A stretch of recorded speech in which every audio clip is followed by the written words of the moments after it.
This is the Postgraduate Paediatric Orthopaedic video series. I'm Sattar Alshryda. I'm a pediatric orthopedic surgeon. In this video, I'll take you through the curly toes and its treatment and the evidence behind the treatment. And this is part of chapter 8 of the Postgraduate Paediatric Orthopaedic book.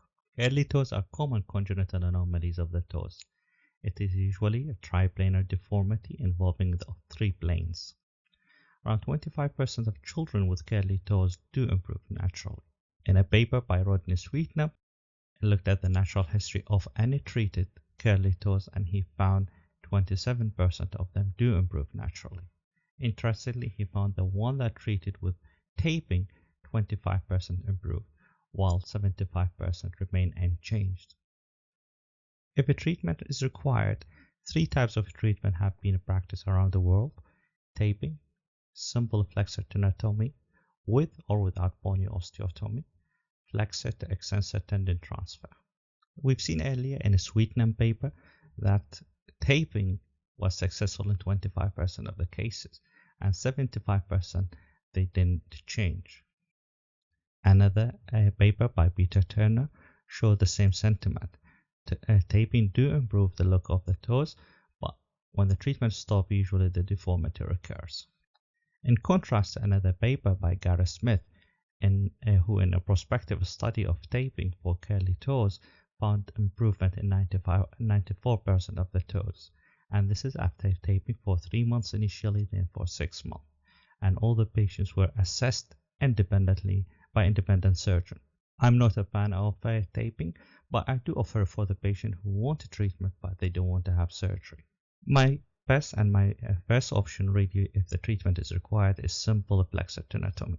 I rarely use bony osteotomy unless the deformity of the bone is significant and evident on x-rays. In a paper by Ross and Minolis, they looked at the open flexor tenotomy for hammer toes and curly toes in around 188 patients. Patient age was between 3 and 14 years old, and they found the failure rate of 5% only. In another word, the success rate is 95%, which is quite high. And the one that failed usually failed because of the scarring of the surgical wound underneath the toes. These tend to contract and pull the toes down. Interestingly, none of the patients perceived any weakness in the flexor power of their toes. As far as the flexor to extensor tendon transfer, it is a much more involved surgery. It involves 2 incisions, one over the plantar aspect of the toe and one on the dorsum aspect of the toe. It also involves dividing the flexor digitorum superficialis or brevis and transfer it to the extensor mechanism. On average, it takes around 45 minutes to 60 minutes, and it potentially has more complications than the flexor tenotomy. In a double randomized control study conducted by Hammer, Stanley, and Smith, they found no difference between simple flexor tenotomy and flexor to extensor tendon transfer. Therefore, they recommended a similar procedure, which is the simple flexor tenotomy. A common question I get asked by parents, and sometimes I ask myself, how long should I wait before considering surgery? And the second question, would leaving curly toes untreated lead to bony deformities? To the best of my knowledge, we don't know the answer for the second question. People often quote this statement. However, looking through the literature, there is no evidence to support it. And here I'm not saying it's not true, but we don't know. Ashok Biani tried to answer the first question, and he suggested that mild to moderate curly toes should be observed until the age of 6 years old. However, going through his work, this was a personal judgment rather than something based on facts and figures. I personally don't do the surgery in the first year of life and try to discourage children and parents from having the surgery, but if they are keen to have the surgery, I usually do it before the school age. So my windows of opportunity between the first year of life and 5 or 6 years of life. Before we launch on surgery, we need to refresh our knowledge about the unique anatomy of the area. We have the flexor digitorum brevis or superficialis tendon, which divide into 2 slips, and we have the flexor digitorum longus, which goes between the 2 slips. So in the area where we do the surgery, we have 3 slips of tendon. And this is the cross-sectional area. Here we have the bone. Here we have the flexor sheath encasing or sheathing the 3 slips of tendon, the 2 superficial one and the deep one. On either side you have the neurovascular structure, but really if you stay central you don't need to expose the neurovascular structure. We normally position the patient supine on table, we put tourniquets and we prep the involved feet. In the child we have, he had bilateral curly toes involving the 3 middle toes on both sides, so we are doing both sides at the same time.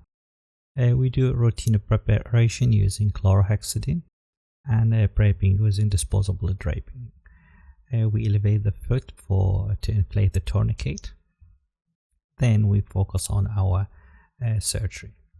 We started here with the index toe, then we are doing the middle toe.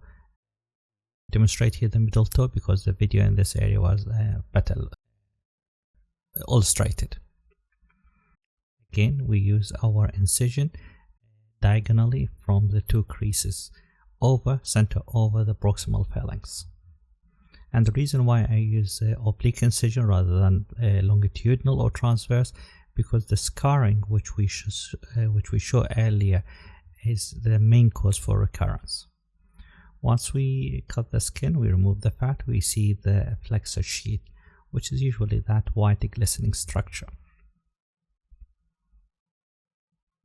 And we clear on either side and push the neurovascular structure. We use 2 small retractors to expose the area very well. Then we use a sharp knife to divide the flexor sheath longitudinally. As we divide it, we see the 2 slips of tendon, which is the superficialis tendons, and we use a small mosquito to extract them outside and divide them, as you can see in this video. Here I'm taking the 2 tendons, maybe the 3 of them. It's difficult to tell at this stage, but we divide, then we can check, and we divide them under direct vision. And then we check again to see that we haven't left any slips behind. And here I think I left smaller slips, which I'm dividing now. Okay, we divide this under direct vision. When we do that, we can see the position of the toe is straighter than the one beside it who wasn't done, as we can see here with both the index and the middle toe. Curly toes are not always benign, as in this child here. She has significant curly toes of the right index and middle toe, and these are quite significant. They cause rubbing of the tip of the toe and damage to the nails, and sometimes they do bleed.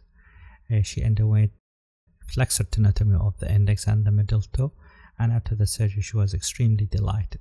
This is her picture just 6 to 8 weeks after the surgery, and we can see how they are off the ground and they don't give her the trouble they did in the past. And this will bring us to the end of our video.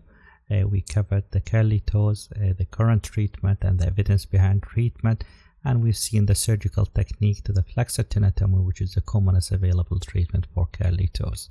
I hope you find it useful for your exam and for your clinical practice.